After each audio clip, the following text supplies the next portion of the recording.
Assalamualaikum warahmatullahi wabarakatuh.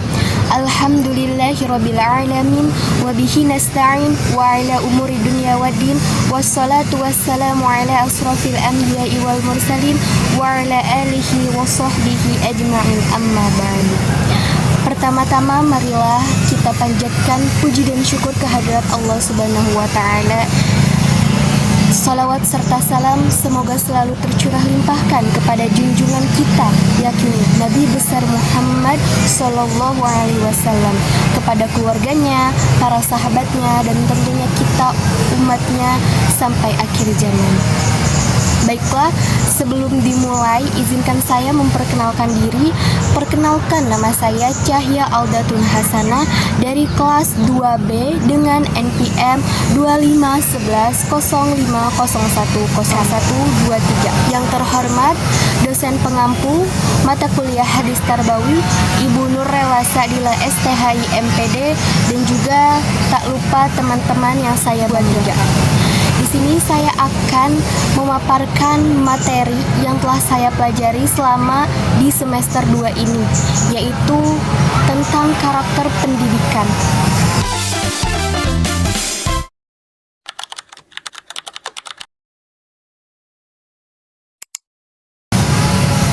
Baik, pendidikan bukan sekedar transfer data dari guru ke murid, tapi merupakan proses yang panjang untuk memanusiakan manusia. Seringkali kita merasa gagal dalam mendidik anak atau murid. Bukan berarti materi kita yang salah, tapi metodenya yang kurang tepat. Mari kita bedah secara mendalam 7 landasan nubuah yang akan mengubah cara kita memandang dalam pendidikan. Nah, apa aja sih 7 itu? Yang pertama adalah pendidik robani. Mari kita buka dengan prinsip paling fundamental dalam Sahih Bukhari. Izinkan saya membacakan hadisnya ya. A'udzubillahi minasyaitonirrajim. Bismillahirrahmanirrahim. Kunu rabbaniyina kulama'a fuqaha'a ulama'a wa yakulu rabbaniyina alladhi rabbin nasi bisigarihi ilmi qabla kibarihi. Jadilah kalian pendidik yang penyantun, ahli fikih dan ulama. Disebut pendidik robani apabila seseorang mendidik manusia dengan memberikan ilmu sedikit demi sedikit yang lama-lama menjadi banyak.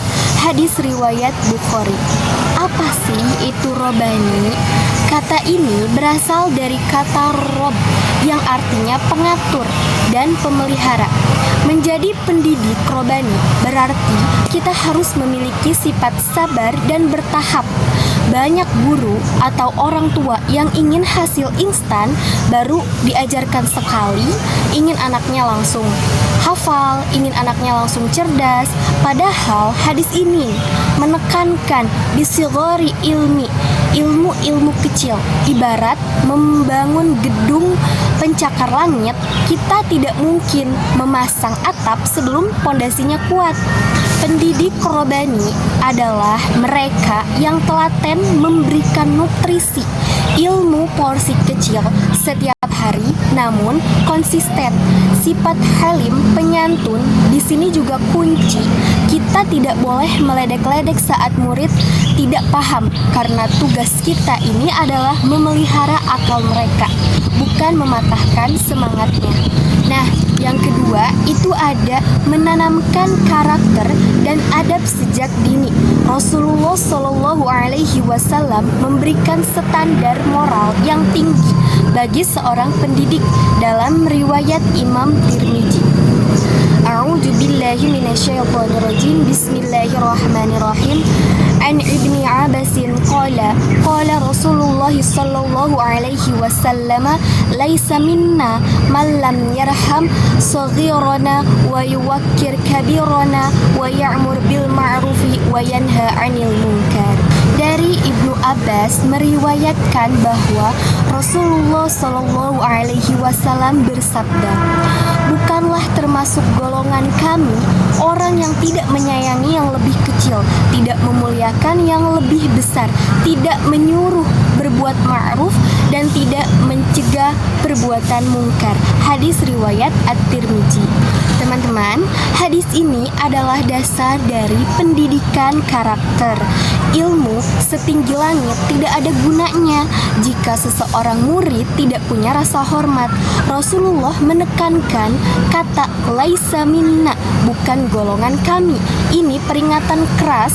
Seseorang pendidik harus menanamkan rasa sayang dan rasa hormat.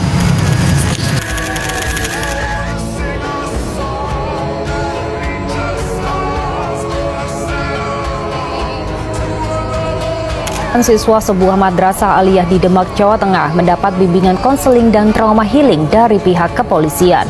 Mereka mengalami trauma setelah melihat penganiayaan yang dilakukan seorang siswa terhadap guru.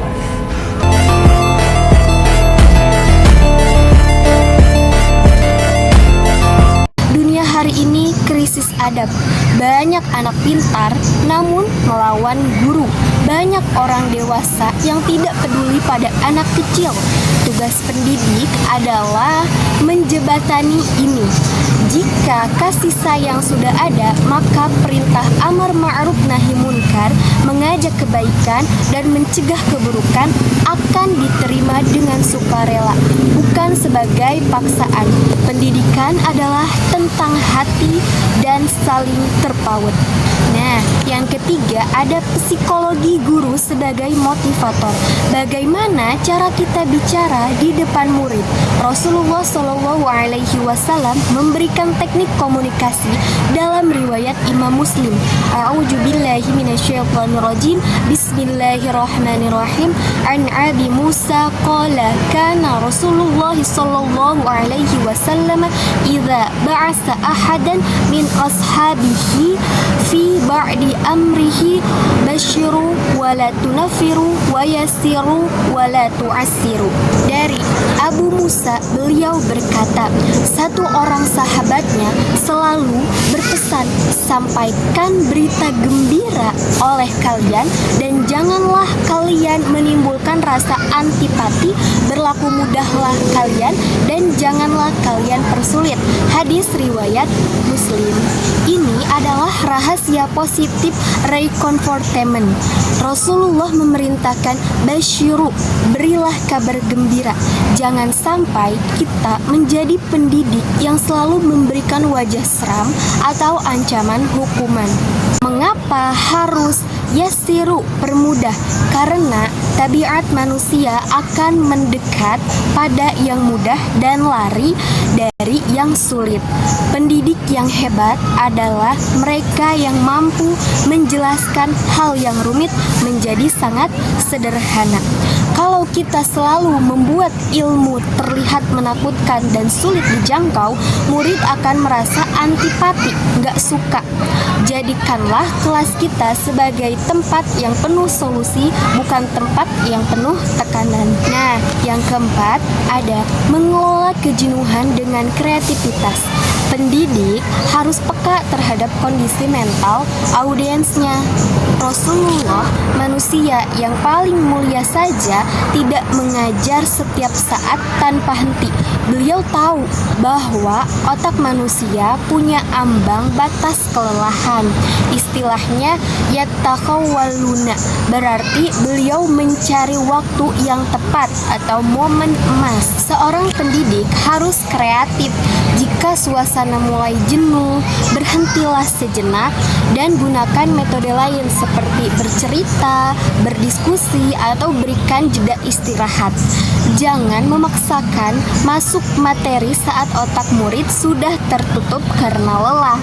Guru yang inspiratif tahu kapan harus menekankan pedal gas dan kapan harus menginjak rem agar perjalanan belajar tetap menyenangkan. Nah, yang kelima ada apresiasi melalui permainan dan kasih sayang. Perhatikan bagaimana cara Nabi Muhammad SAW membangun kedekatan fisik dan mental. Bayangkan seorang pemimpin tertinggi umat mengajak anak-anak lomba lari. Beliau menjanjikan penghargaan atau hadiah. Ini membuktikan bahwa apresiasi sangat penting. Nabi tidak merasa turun martabatnya saat anak-anak itu merebahkan diri di punggung beliau. Pesan besarnya, jangan pelit memberikan pujian atau hadiah kecil kepada anak didik. Kedekatan emosional ini membangun kepercayaan, trust. Anak yang merasa dicintai akan memiliki loyalitas tinggi kepada gurunya. Mereka akan belajar bukan karena takut, tapi karena ingin membahagiakan guru atau orang tua yang mereka cintai. Keenam, ada ketegasan dan menegakkan disiplin. Setelah kasih sayang dipenuhi, barulah disiplin ditegakkan. Disiplin terukur dari usia 7 sampai 10 tahun. Ada waktu 3 tahun, lebih dari 1000 hari, untuk memberikan ajakan halus. Jika dalam 1000 hari sudah diajarkan tapi masih melanggar, barulah ada ketegasan, pukulan yang mendidik bukan menyakiti. Islam mengajarkan kita batasan. Hadis ini juga mengajarkan kemandirian dan privasi dengan memisahkan tempat tidur. Seorang pendidik harus berani menegakkan aturan. Kasih sayang tanpa disiplin akan melahirkan generasi yang manja, sedangkan disiplin tanpa kasih sayang akan melahirkan pemberontak. Kita butuh keduanya dalam porsi yang seimbang. Yang terakhir atau yang ketujuh adalah visi jangka panjang, adab dan jariah. Kenapa kita harus berlelah-lelah? Karena harta bisa habis, tapi adab ilmu adalah bekal abadi. Memberikan pendidikan yang baik adalah investasi pendidik yang melampaui investasi emas manapun. Setiap kali murid kita melakukan satu sujud karena kita yang mengajarkan sholat, atau mereka berkata jujur karena kita yang mencontohkan, pahalanya mengalir deras ke kubur kita. Inilah puncak kemuliaan seorang pendidik. Mereka adalah arsitek masa depan dan pemilik saham pahala jariah yang tak pernah putus. Teman-teman, mari kita perbaiki cara kita mendidik. Jadilah pendidik yang sabar, penyayang, kreatif, namun tetap teguh dalam disiplin. Semoga Allah menjadikan kita semua saluran hidayah bagi orang-orang di sekitar kita. Billahi taufiq wan najah. Sekian dari saya, kurang dan lebihnya mohon dimaafkan. Wassalamualaikum warahmatullahi wabarakatuh.